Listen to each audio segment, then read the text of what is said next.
Welcome back mga kalakdan. Ngayong araw po ito, pasalamatan po natin yung kaibigan natin na nagbigay ng Boston at saka Milsim Black. Pakita ko sa inyo yung binigay sa ating sisiw. Nasa 2 months old po ito. Pakita natin.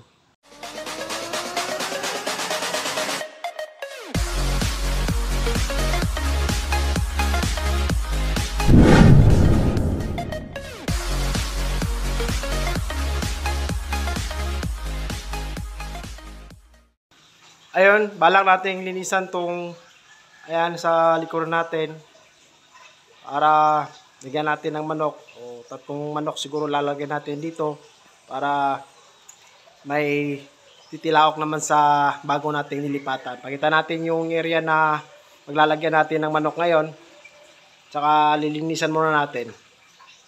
Ito yung area na balak kong lagyan ng manok. Ayan, siguro mga 3. Yan, nagsimula na tayo maglinis dito, banda. Yan. Is papunta doon. Yan, linisan natin yan. O, tignan natin kung ilang manok yung magkakasya dito. Siguro 3 muna yung lalagay natin. Tsaka natin lalagyan ulit pag may sobrang lugar para may titilaok dito sa bago nating tinirhan.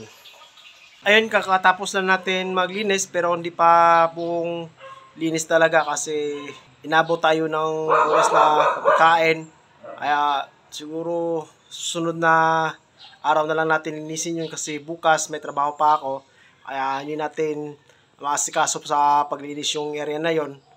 Siguro sa susunod na Sabado matatapos na rin yon, tapos lalagyan na natin ng manok para malipat natin yung ibang manok natin dito sa bagong nilipatan kasi medyo malayo po yung manukan ko, kaya maglalagay tayo ng manok dito para konti na lang yung papakainin natin sa manukan natin dati. Kaya abangan nyo yung paglipat natin sa mga manok natin dito sa bago nating tirahan.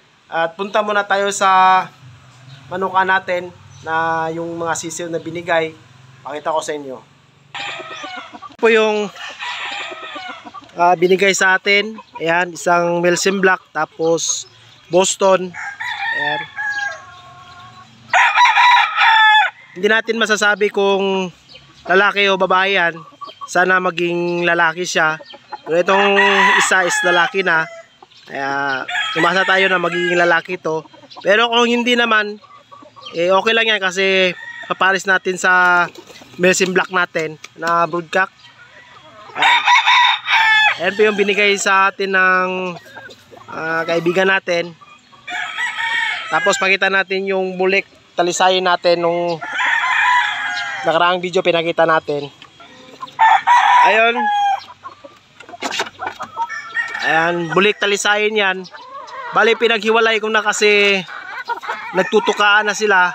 Saka yung kapatid niyang isa is naglalaban na sila kaya hiniwalay ko. Ayan, medyo mailap lang siya. Ayan. 4 months old na yan. Tapos ito yung isa. Ayan, ito medyo mas mature sa kapatid niya. Tsaka medyo mas malaki to. Ayan. Mailap rin. Ayan. Bulik talisayin. Ayun, di po tayo nakapatuka kasi biglang umulan. Tapos stranded tayo ngayon kasi malakas yung ulan. Mag-aalas 5 na. Siguro dire-diretso na itong ulan na to, kaya wala na, hindi na tayo makapagpatuka ng manok natin. Siguro bukas na tayo magpatuka kasi yung ulan na to parang hindi natitila, kaya bukas na lang tayo magpakain sa ating mga alaga. Ayun pong pinakita natin yung Boston Roundhead saka yung Milsim Black. Bigay po sa atin ng kakilala natin. Nagpapasalamatan sa kanya kasi binigyan po tayo niya ng 2 months old na Boston saka Milsim. Kaya asahan nyo pong ipakita natin yung paglaki ng mga sisiw na yun.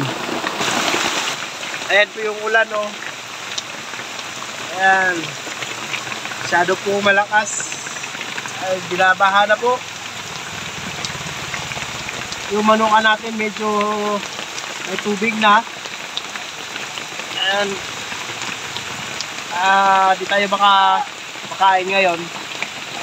Ayun, ngayon tayo magpapakain ng alaga natin kasi kahapon talagang malakas yung ulan kaya hindi tayo nakapagpakain sa mga alaga natin. At ngayon may araw na. Ayan, kita nyo. Ayan, papakain tayo ngayon kasi hindi natin napakain sila kahapon. Ayan po yung patuka natin.